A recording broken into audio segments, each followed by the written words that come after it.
নমস্কার বন্ধুরা, রাজ কিচেনে সবাইকে স্বাগত জানাই। তো বন্ধুরা, আজ একটা নতুন রেসিপি নিয়ে এসেছি, লাইলন টিকার মাছের ঝাল। তো ঘরে থাকার কিছু উপকরণ দিয়ে খুব সহজে এটি টেস্টি রেসিপি বানিয়ে নিতে পারবেন। বন্ধুরা, ভিডিওটা পুরোটা দেখার অনুরোধ রইল। চ্যানেলে নতুন বন্ধু হয়ে থাকলে লাইক, কমেন্ট আর সাবস্ক্রাইব করে পাশে থাকবেন।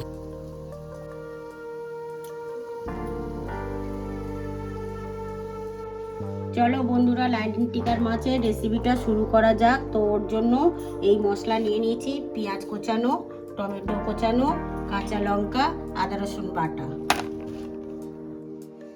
তো 1.5 চামচ হলুদের গুঁড়ো দিলাম, নুন দিলাম 1 থেকে 1.5 চামচ, যেরকম মাছ সেই রকমই।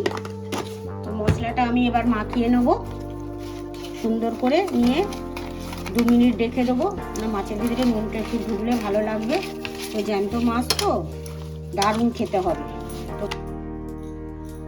তো মাছটা মাখিয়ে নিলাম। তো এবারে 2 মিনিট রেখে দিচ্ছি। কড়াটা আগে থাকতে জেলে দিয়েছিলাম, কড়াটা গরম হয়ে গেছে। তেলটা দিয়ে দিচ্ছি ভাজার জন্য। তো তেলটা গরম হয়ে গেছে। তো এরকম একটু ধোঁয়া উঠবে তেলটা, তাহলে মোটামুটি গরম হয়ে যাবে। তো মাছটা দিয়ে দিচ্ছি। মাছটা ভাজা হয়ে গেছে, উল্টে দিয়েছি। তো দেখুন, মাছটা এইভাবেই ভাজা হবে।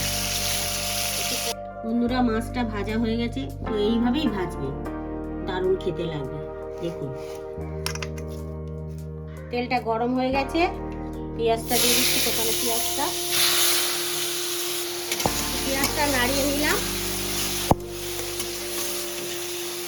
দেখুন, নাড়াচাড়া করছি। কাঁচা লঙ্কা চেরাটা দিয়ে দিলাম, টমেটো কোচানোটা দিয়ে দিলাম,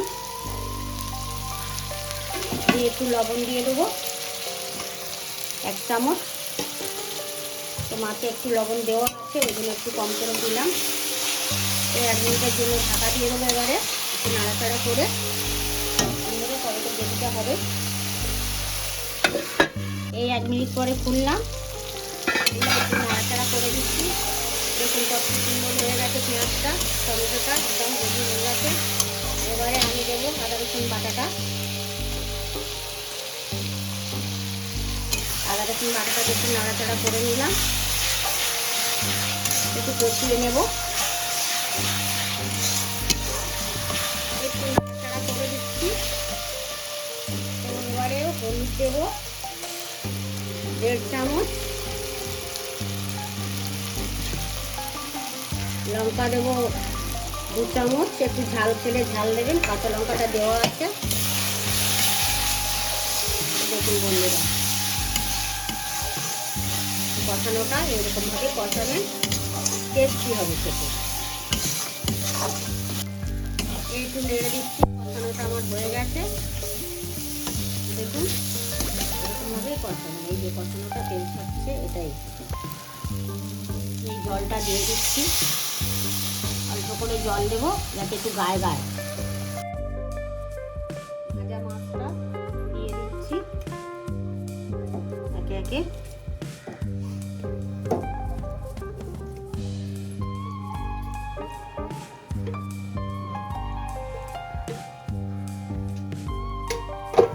মিনিটের জন্য ঢাকা দিয়ে দেব। এই 2 মিনিট পরে খুললাম, খুলে দেখুন মাছটা হয়ে এসেছে। তো এবারে আমি ধনেপাতা কোচানোটা আমি কুচিয়ে রেখেছিলাম আগে থাকতে, এই ধনেপাতা কোচানোটা মাছের উপরে দিয়ে দেবো। একটু নেড়ে দিলাম। দেখুন, মাছের ঝাল রেডি হয়ে গেছে। তো বন্ধুরা, লাইলন টিকার মাছের রেসিপি রেডি হয়ে গেছে। এবারে নামিয়ে নেবো, গ্যাসটা অফ করে দিলাম। বন্ধুরা, লাইলন টিকার মাছের ঝালের রেসিপি রেডি হয়ে গেছে। বন্ধুরা, ভিডিওটা ভালো লেগে থাকলে লাইক, কমেন্ট, সাবস্ক্রাইব করে পাশে থাকবেন।